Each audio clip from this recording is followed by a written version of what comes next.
We're moving on. We're going to talk to Heath. We're talking to Heath, calling from Canada. Heath, you're live on Truth Wanted. What's going on? Hi. I just wanted to talk about the old saying I keep hearing about how there's no atheists in foxholes. Yeah.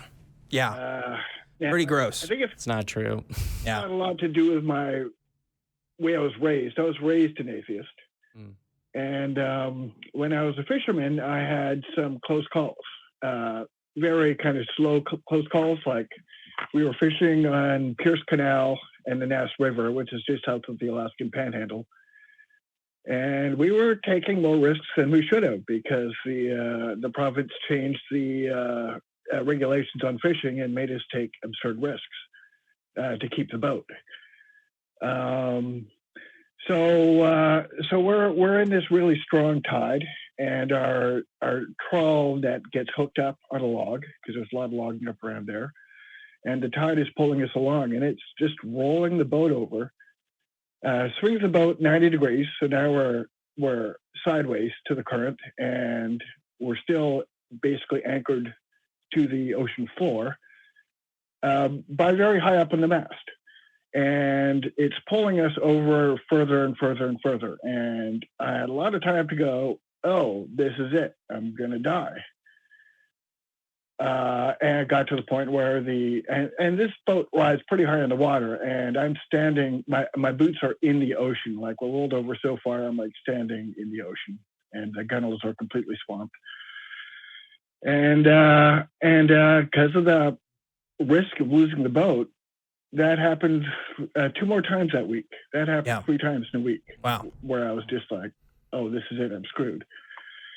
And I've had other close calls, tree planting and in construction, but they were all there and gone in an instant. Yeah. By the time it's like a tough week. If National Geographic has taught me anything, it's that commercial fishing is a damn scary thing. Okay, so I believe it. That's pretty wild. It's right up there with ice road trucking. Yeah, exactly.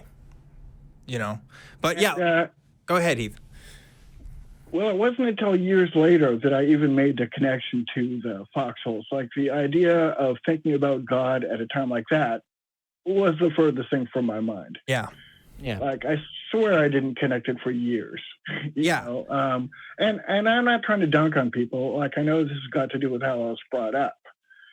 But there is a basic, just like, that saying is wrong. It's wrong on multiple levels.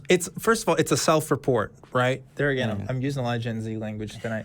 It's a self-report because what it's saying is that you should be afraid of God. You should be afraid of your position in the afterlife, and this is this is how this works. This is how this relationship works. You have to have respect for this higher power or face the consequences, and that's why they say this. They're like, oh, there's no atheists in foxholes.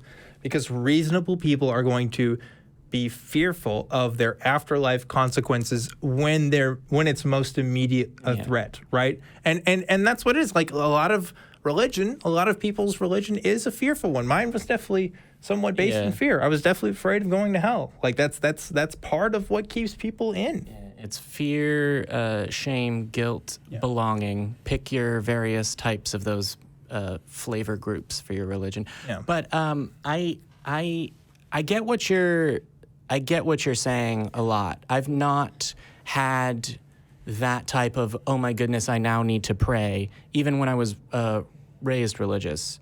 And it's a much less epic story where, sure, maybe because I was in middle school, I could have swallowed too much water and drowned. But I have a similar story of getting stuck in a thunderstorm on a lake in a small boat, which I'm not going to tell now because it'll pay. The boat went over and I could still see the side of the shore, and the waves were big to my 7th grade old self. And then I survived. And then Jesus came out to you on the water and pulled you in. Jesus came out to me on the water, and I said, "Jesus, get the boat," and he did nothing, so useless. But I understand the realization that you're getting, and I'll be honest, in terms of that specific experience that I have, which is sort of vaguely like yours, breaking a pinky is the same as breaking a femur, except it's not.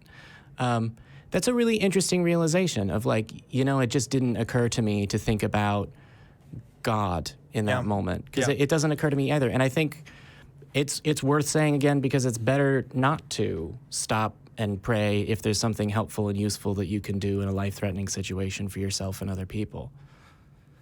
Yeah. Foxholes or no. And then the expression atheists and foxholes, not to go on and on and on about it, but the only times I've ever heard it were in like either explicitly and extremely or like casually, oh yeah, well, like, oh, you'll get it when you're older. Or because I said so level, I'm right, but because of some condition with you, you're wrong, so I accept your wrongness because I know eventually you'll agree with me because I'm right. Oh yeah? Well, you might be talking some smack about Jesus to my face now, but when someone's shooting at you, you gonna be praying. Well, I won't be. I'll be ducking for cover and therefore more likely to avoid getting shot.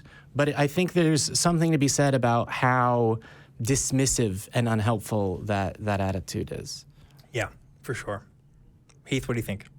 Yeah, I agree. And I guess I just,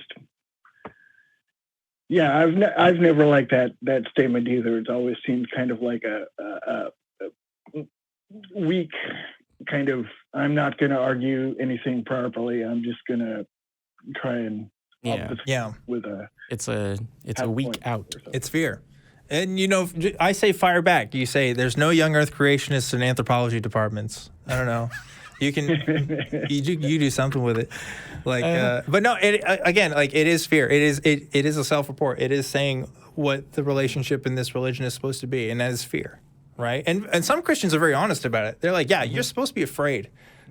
Like you're supposed to fear fear God. Have fear of the Lord. Yeah. And I would argue that's not a very healthy relationship to have with people who love you, is to be mortally afraid of them. But you know, they would disagree. Yeah. And I was scared. I mean, after the third time, I was on the dock crying and telling my skipper I had to quit. And then I realized he'd lose the boat, and so I didn't quit. I stuck with him because, I mean, we were close. I didn't want him to lose his living. Yeah. I actually went back out for another season when he said, like, if you don't come back, I'm going to lose the boat. And I was like, I do not want that to happen. Right. So I went out one more time. Well, this is why people think Pascal's wager is convincing, because they think they're betting on the house, right? They think that, oh, well, as long as I got this belief in my back pocket, I'm good. No, even if it's real or not, right? And like again, that's I think that's a coercive relationship. It's like, look, you're gonna do what I want anyway. Unethical, yeah. You know, not a relationship between loving partners determining what's going to happen on equal terms. Yeah, to be sure. Now, on the flip side, there are some Christians who say once saved, always saved. And if that's the case, I've been baptized twice. So but have you received the baptism of the Holy Spirit? I'm good. Well, that's another thing. Christians would say I've never been a real Christian because. Well, it depends on which Christian. But yes, I know, but I'm saying, but there are some Christians that would say that my Christianity is invalid because if I truly had the Holy Spirit in me, then I wouldn't have left. You wouldn't have, yeah. So you weren't actually saved in the first. My Christianity could totally beat up your Christianity. It's like so much more Christian than yours. Oh my God! This is. I knew I would get him without it. Yeah. Jamie is on a mission to trigger me today. That's what's happening. It's pew pew pew pew. It's reaching ridiculous. Anyway, Heath, I think did you have everything that you wanted to say there? I think we had a good back and forth. What do you think? No, I think that was about it. Just wanted to tell that story. The only other thing about atheists and foxholes as an expression that I've heard, and it gets a little bit more die-hard patriot than I would usually get or would broadly say. The response of, oh, there's no atheists in foxholes is, no, that's because they got out and charged when the time came because they knew it was what their country needed.